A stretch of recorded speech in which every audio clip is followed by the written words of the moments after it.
শাস্ত্রমতে তিথি নক্ষত্র কখনো কখনো বিশেষ যোগ তৈরি করে।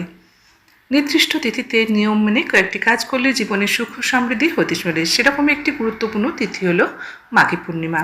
নমস্কার বন্ধুরা, সম্পূর্ণ সমাজ চ্যানেলে আরও একটি নতুন ভিডিও সবাইকে স্বাগত। বন্ধুরা, পৌষ পূর্ণিমার দিন থেকেই শুরু হয়ে যায় মাঘ মেলা। প্রতি বছর প্রয়াগরাজে এই মেলার আয়োজন করা হয়। পবিত্র স্নান যা শুরু হয় পৌষ পূর্ণিমা থেকে এবং চলে মাঘী পূর্ণিমা পর্যন্ত। গঙ্গা, যমুনা, সরস্বতীর সঙ্গমস্থলে হাজার হাজার ভক্ত ভিড় করে এক মাস পর্যন্ত কল্পবাস করেন। মাঘ মেলা তীর্থ, স্নান, দান, তপ, ঈশ্বর আরাধনার জন্য অত্যন্ত গুরুত্বপূর্ণ। আসুন তাহলে জেনে নিই এই মাঘ মেলা ও কল্পবাসের খুঁটিনাটি বিষয় প্রসঙ্গে। অনাদিকাল থেকে মাঘ মেলা অনুষ্ঠিত হয়ে আসছে। সূর্য মকর রাশিতে প্রবেশের সঙ্গে সঙ্গেই মাঘ মাসের শুভ ঋতু শুরু হয়। এই বছর সূর্যের উত্তরায়ণ রবিবারে ঘটবে, যা ঐশ্বরিক দৃষ্টিকোণ থেকে একটি বিরল সংযোগের ঘটনা। এবছর প্রয়াগরাজে মাঘ মেলা শুরু হয়েছে 3রা জানুয়ারি পৌষ পূর্ণিমা তিথি থেকে। মেলা চলবে 15ই ফেব্রুয়ারি 2026 পর্যন্ত।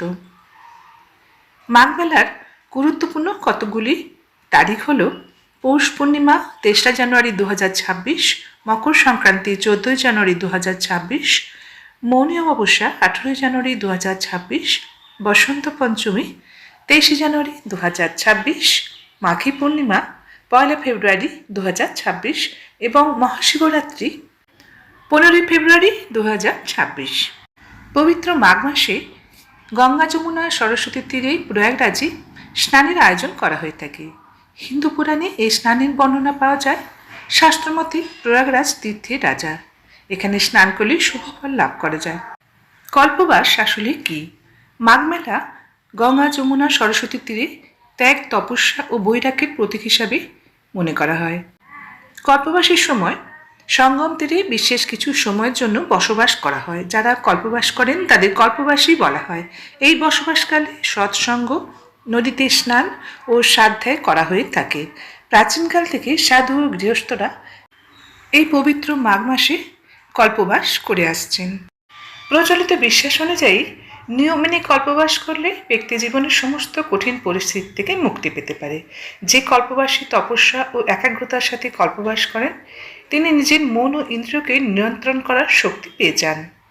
যদি কোনো ব্যক্তি 1 মাসের কল্পবাস করে তাহলে সেই ব্যক্তি একটি কল্প অর্থাৎ ব্রহ্মার 1 দিনের পুণ্য লাভ করতে পারেন। পৌষ পূর্ণিমা থেকে শুরু হয় এই স্নানের উৎসব, যা চলে মাঘী পূর্ণিমা পর্যন্ত। দেশ বিদেশ থেকে আগত ভক্তগণ শ্রদ্ধার সাথে গঙ্গায় ডুব দেন, প্রদীপ জ্বালান এবং ফুল নিবেদন করে প্রার্থনা করেন। বিভিন্ন আখড়া থেকে সাধু সন্ন্যাসীর দল এসে মাঘ মেলাকে আধ্যাত্মিকভাবে পবিত্র করে তোলেন। মাঘ মেলার পর চলে আসছি মাঘী পূর্ণিমার প্রসঙ্গে। মাঘ মাসের একটি বিশেষ দিন হল মাঘী পূর্ণিমা তিথি। মাঘী পূর্ণিমায় গঙ্গা স্নান ছাড়াও লক্ষ্মীনারায়ণের আরাধনাও অনেকে করে থাকেন। এই দিন চাঁদের 16 কলার পূর্ণ হয়। এছাড়া ওই দিন চন্দ্রদেবের আরাধনাও শুভ বলে মনে করা হয়ে থাকে। এই প্রসঙ্গে জানিয়ে দিচ্ছি এবছর 2026 সালে মাঘী পূর্ণিমা কবে পড়েছে এবং তিথি কখন শুরু ও কখন শেষ।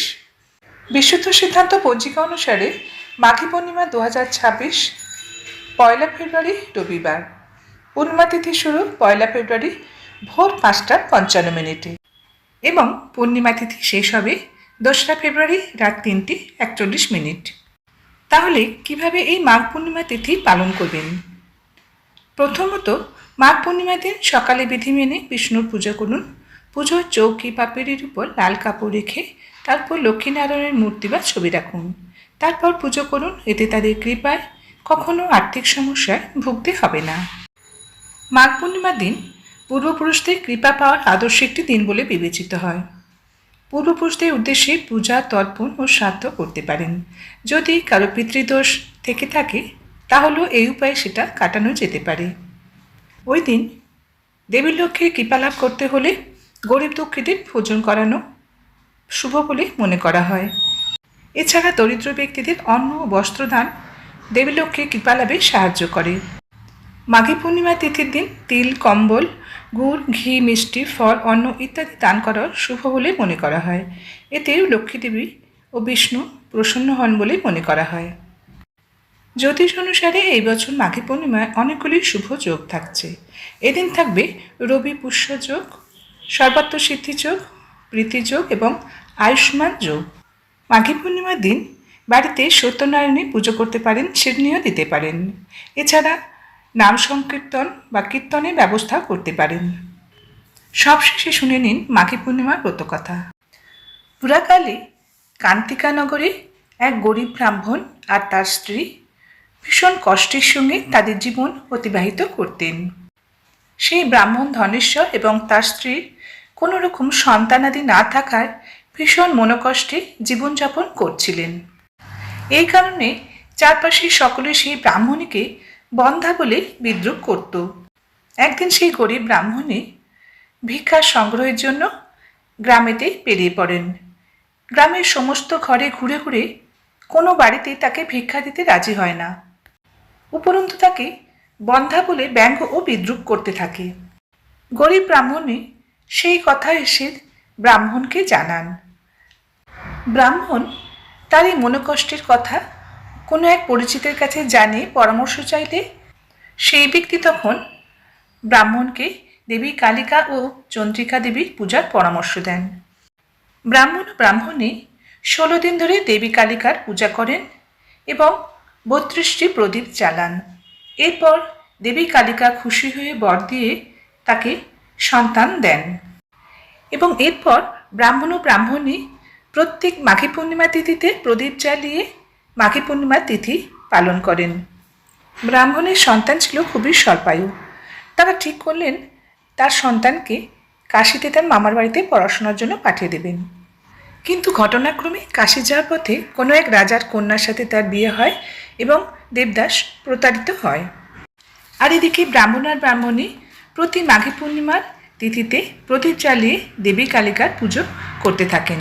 যথাসময়ে দেবদাসের আয়ু শেষ হলে মহাকাল তাকে নিতে আসেন, কিন্তু ব্রাহ্মণ এবং ব্রাহ্মণীর পুণ্যের কারণে তারা দেবদাসের আয়ু বাড়িয়ে দেন, তাকে পুনরায় জীবন দান করেন। এভাবেই ব্রাহ্মণ এবং ব্রাহ্মণীর মুখ থেকে মাঘী পূর্ণিমার ব্রতকথা সকলের কাছে চারিদিকে ছড়িয়ে পড়ে। ভিডিওটি আজ এখানে শেষ করছি। ভালো লাগলে চ্যানেলটি সাবস্ক্রাইব করে একটা লাইক করে দেবেন। আবার আসবো এরকম নতুন নতুন ভিডিও নিয়ে। ভালো থাকবেন। সমাপ্ত। ধন্যবাদ।